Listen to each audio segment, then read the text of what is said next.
Megan Thee Stallion doesn't see men as people. Sad. Just sad.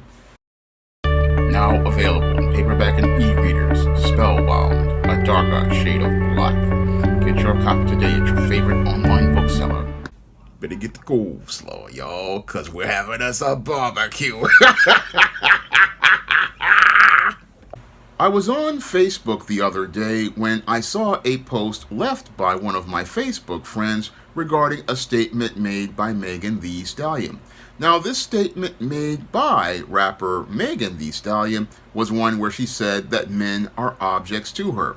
And as I looked at this meme, I then went to go to Google to do a search, and I soon found that this whole statement made by Megan Thee Stallion was one that she did go out here and make.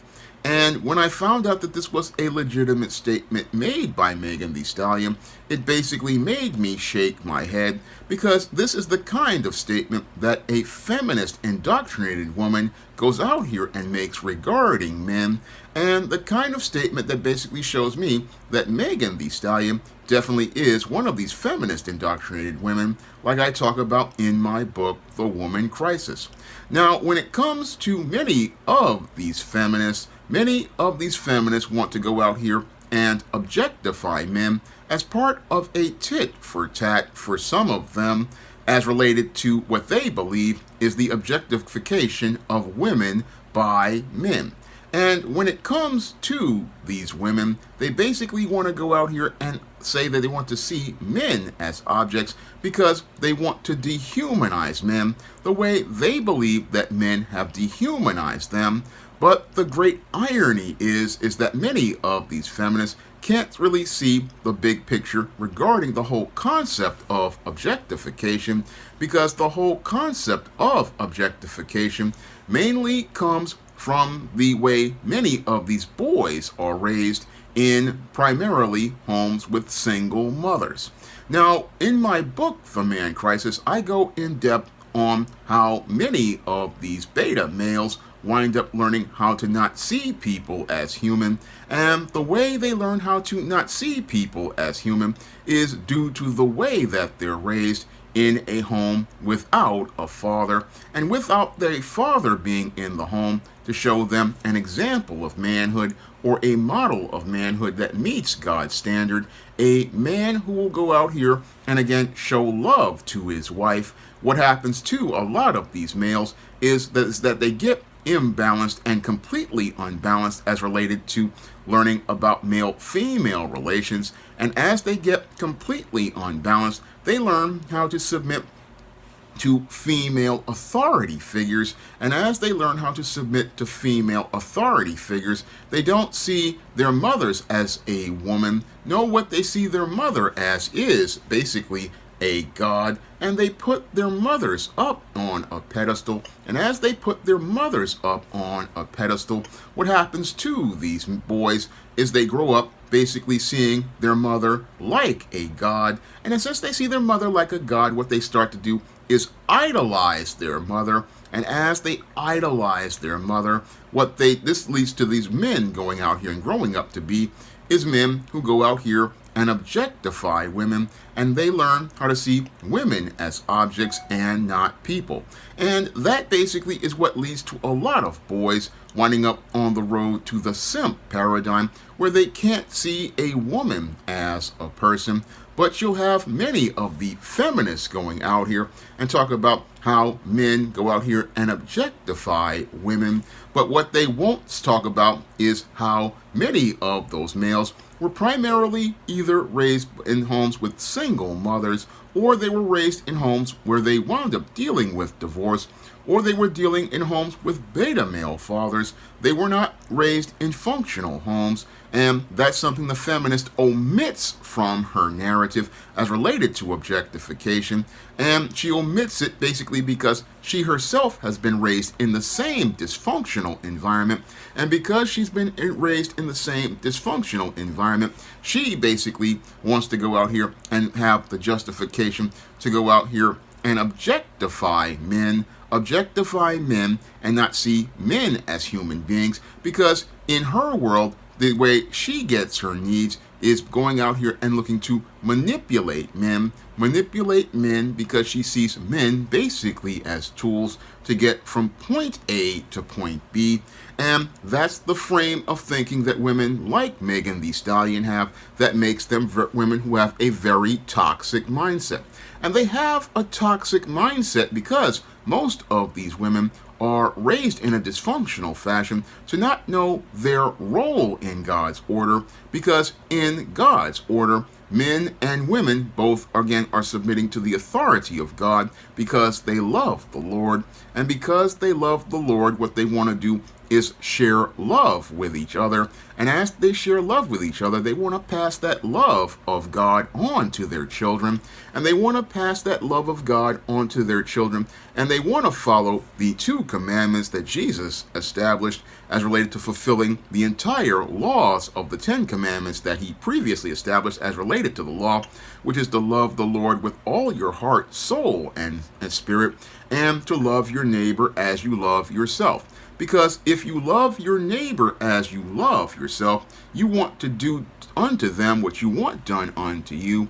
And what you want to do is see that person as a human being like yourself. You want to see that person as a human being like yourself, who, if you love people, you're going to respect people, and you're going to see another person as having needs that need to be met, and you want to respect that person and treat them the way you want to be treated. Unfortunately, when it comes to many feminist indoctrinated women and beta males, they don't know how to love another human being, because in their world, basically, people aren't people. People are basically objects that they go out here and use. And this is one of the reasons why a feminist is always attracted to beta males, because they see them as guys that can easily manipulate and go out here and use as tools to go out here and take themselves from point A to point B. And basically what happens in this situation, again, this becomes a codependent relationship. A codependent relationship basically where neither person is basically seeing each other's humanity. And that's where I have to feel sorry for Megan Thee Stallion.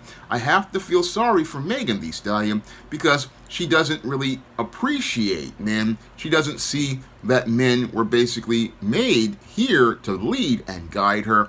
No, she wants to go out here like many feminists and take the place of the man in God's order, and believes that she can use men as stepping stones to get to that place of being the head and the steward. But what's really sad about women like Megan Thee Stallion is they sit here and go out here and look to push these messages of, oh, I can go out here and use a man and see men as tools, but they really don't see how the institution of white supremacy is basically using them as related to pushing their, 1, anti-black agenda, and 2, their anti-black woman agenda.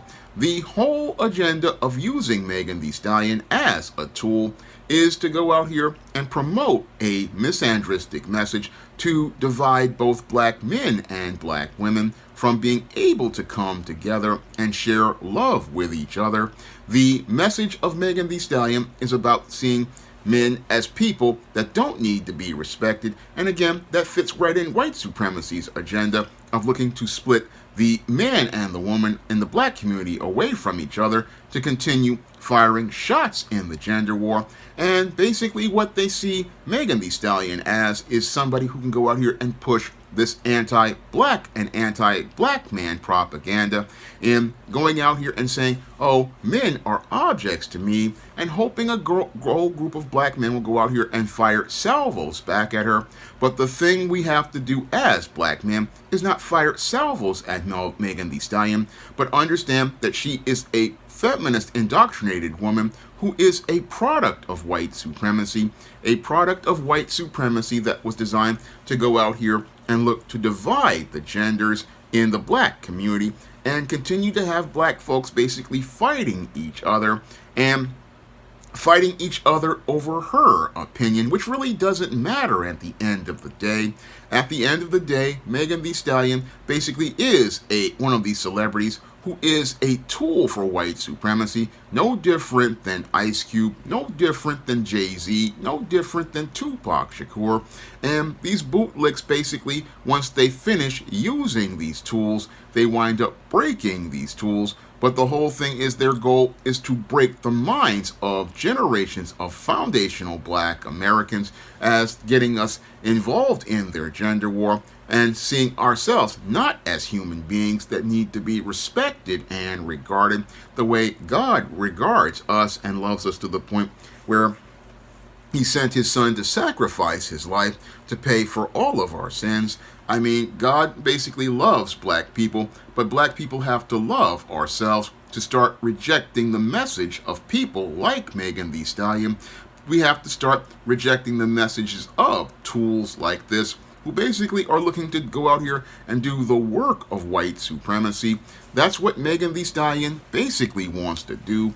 She wants to go out here and think that she can climb the ladder as related to the social pecking order of white supremacy, and believes that she is in a place where she can be better than black men, believes that she is superior to black men, but she's in the same place as a black man in the system of white supremacy, which basically looks to go out here and use her to again push their anti-black agenda, uses her to push an anti-black agenda, talking about how she sees men as objects, when in actuality, the whole system of white supremacy sees her as an object that they use to push their anti-black agenda. And this woman, in and of herself, sadly can't see how she's a pawn due to the dysfunctional way that she has been raised. And it's basically like Jesus said, that the blind are leading the blind. And sadly, Megan Thee Stallion basically is one of those blind women, blind with hatred for black men due to her daddy issues, and has been further blinded by the rhetoric of white feminism. And as she's been blinded by the rhetoric of white feminism, she has become disconnected from black men and sees black men in a way where she doesn't see them as idols, but sees them as, again, pawns on the chessboard that she can go out here and have no regard for, and basically doesn't see that this whole paradigm is designed to go out here and again keep black people oppressed. And while she thinks she's getting some crumbs from the master's table, she thinks she's doing all right until they no longer need her. Until they no longer need her, this is where she will ironically find out that she was just an object to the institution of white supremacy. Again, no different than Sean P. Diddy Combs, no different than the late Tupac Shakur, no different than any of these bootlicks. And once the white supremacist system finishes with a bootlick, they usually wind up breaking the tool so it cannot be weaponized. This is what Professor Black Truth has pointed out, and I understand from seeing observations of many prominent black people. And again, sadly, what happens is that many black people buy into this whole concept of objectification, and it keeps us from seeing our humanity, and keeps us from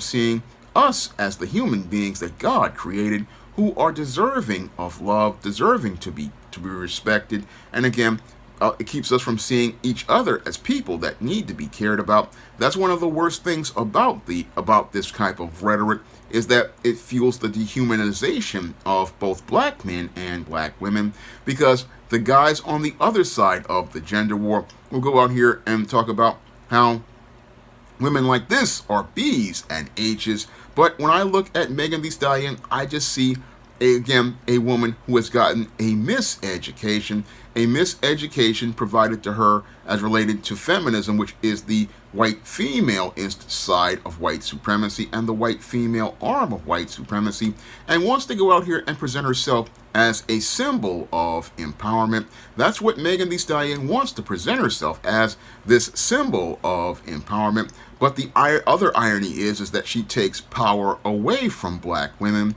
She takes power away from black women because it's only when we we embrace our humanity, that we see each other the way God wants us to see ourselves, as needing each other because God made us for each other.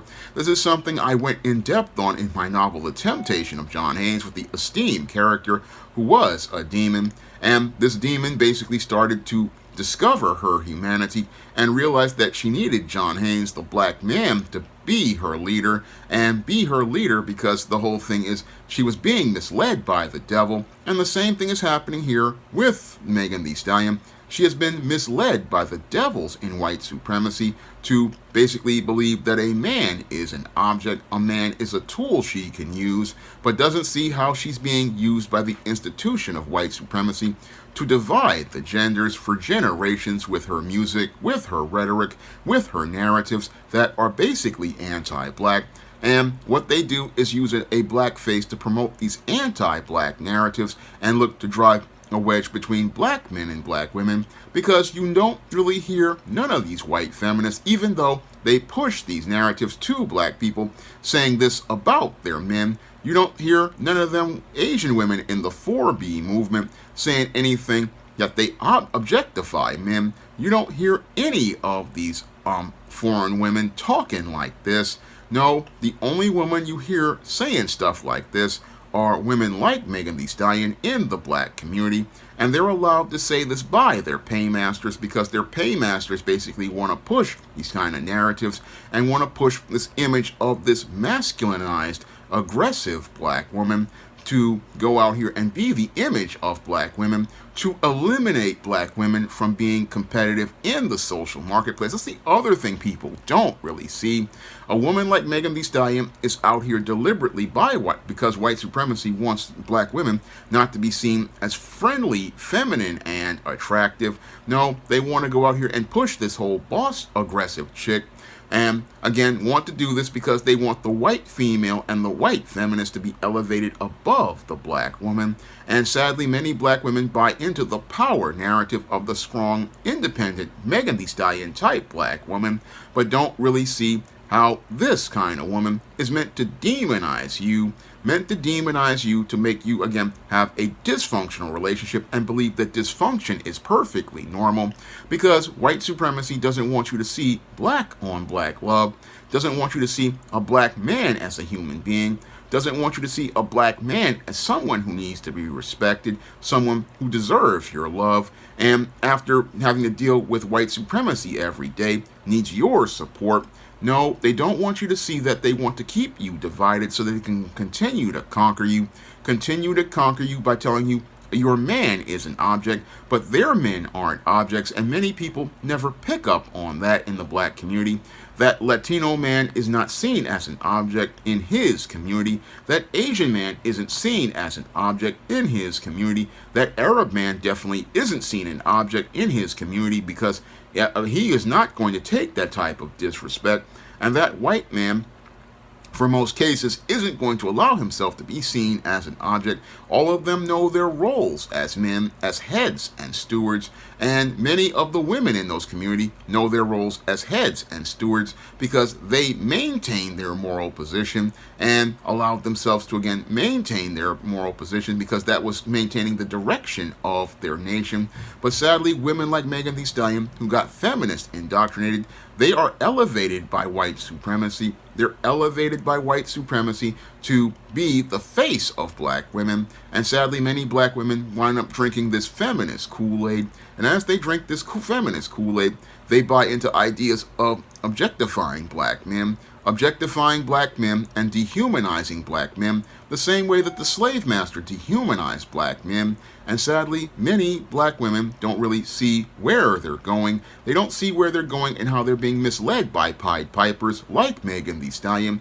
Pied Pipers like Megan Thee Stallion who take you off the road of being a helpmeet and turn you into a hindrance that undermines you, makes you into your own worst enemy.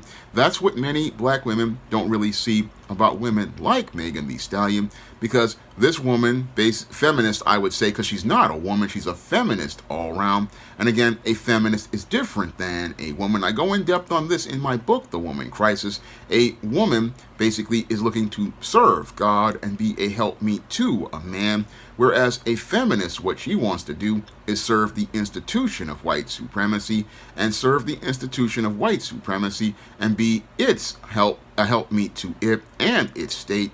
That's basically what Megan Thee Stallion is, as related to her being a part of the media arm of white supremacy, and that's why she can go out here and make these kind of statements regarding the whole idea of men, because she doesn't want to follow or submit to any man unless he's white. And that's where the contradiction comes with this statement.